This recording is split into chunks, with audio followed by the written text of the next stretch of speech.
What's going on, everybody? My name's Sean, and I'm going to be teaching you about a computer. Now, I'm sure there are these videos all over the internet, but I figured I'd do my own take. Why? Well, I need something to do, and I like talking about this stuff.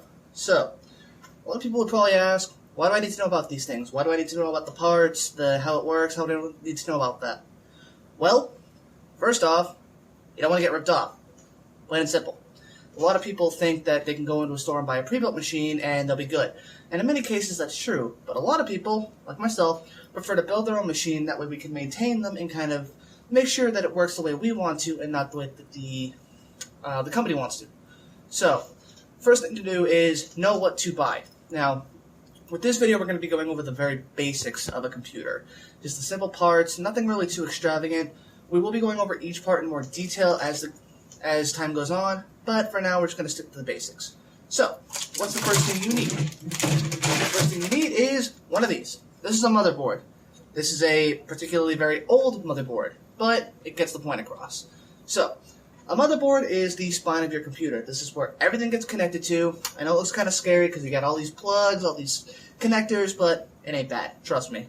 But if this is an issue with your computer, odds are you're probably going to need a new computer, unless you've got it pre-built and you know the parts that you need to swap it out. So, it's kind of a scary thing, but very, very core. You're going to need it. So, we've got the spine. Now, let's move on to the brain. This little guy, very small, is a processor. Most of them, they get a little bit bigger, but again, this is an older model, but... So, what's this little guy do? This little guy is the brain of your computer. You know, when people ask about processing speed, how fast the machine is, a lot of the times they're talking about this. This is what they go into when they say quad-core, dual-core, octo-core, necto-core, I don't know what the hell they have anymore, but this little guy is important. If you've got a quad-core, chances are you're doing pretty good. If you're doing any work like professional video editing, CAD work, you're going to need something more powerful than that, say a hex core or an octo-core, which is a 6 or an 8 core. Going to get more into that a little later. Now, these guys run very hot. So you need something to counteract that, which again comes with it. Now, the processors run very hot, so you're going to need something to counteract that, which is this guy right here. This is your heatsink. This will usually come with your processor. Now, as the name implies, it distributes heat to make sure that the processor doesn't run too hot. Most processors will be running on idle at about 90 degrees. Now, that is pretty hot, so you don't want to put your hand on your computer while it's turned on, for more reasons than one. But these guys come in all shapes and sizes. All of them come with a stock style, but some people like to take theirs out and put in custom ones, which kind of goes into altering the motherboard a little bit. Again, stuff that we're going to get into later. Now, let's talk speed. Everybody wants a fast computer. No one wants to wait around for the slow shit. So, what you guys need, a couple of these. These are RAM sticks. These are probably the thing that you're going to be buying most of all, whether you have a new or a pre-built computer. The RAM dictates how fast the computer is going to go and how fast it can process things. It works with the process, but these guys a little bit more important in the aspect that the more power you have with your RAM sticks, the faster your computer is going to be overall. The processor can handle a lot of that, but these guys will dictate your actual manual speed. So this guy here is 256 megabytes. Now that is very old. It's very, very old.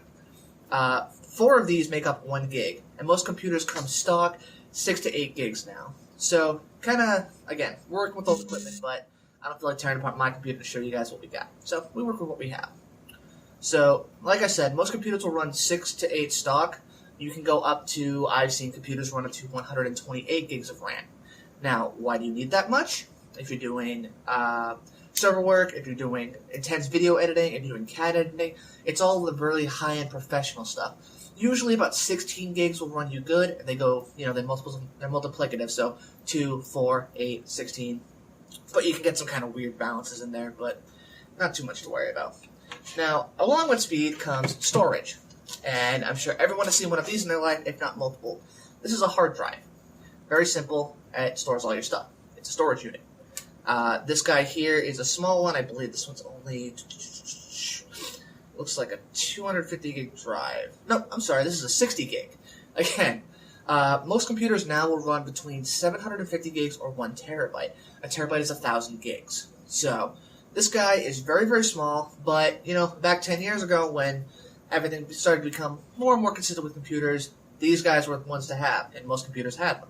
We've upgraded from then, and, that's just how evolution works. Now, onto a slightly optional item, but for some people it may not be. Now, when you have a motherboard, a lot of them will have a video output, which means that you can connect your monitor, TV, what have you, to the machine. Some boards don't have that, mine included, and actually the one we showed here doesn't have it. So, what do you need to counteract that? This is a little overkill for most people, but this is a graphics card. This is my old GTX 660 Ti. Now, those numbers may not mean anything to an everyday person, but that is pretty much just the code name for it's a good card. This is an older card. It cost me about $150, but it ran most of my games very, very well and very minimal issues. I've hence upgraded because obviously over time you need to do that. But you know, I keep this guy around just in case. You know, because it's never a bad idea to have a backup so you don't have a problem with your computer and suddenly have to drop $200 to $300. Other parts, sometimes that is a necessity, but with graphics cards and RAM, stuff like that, you usually want to keep around. So, we have all these parts here. We got one more we got to show, and then we got to put it in something.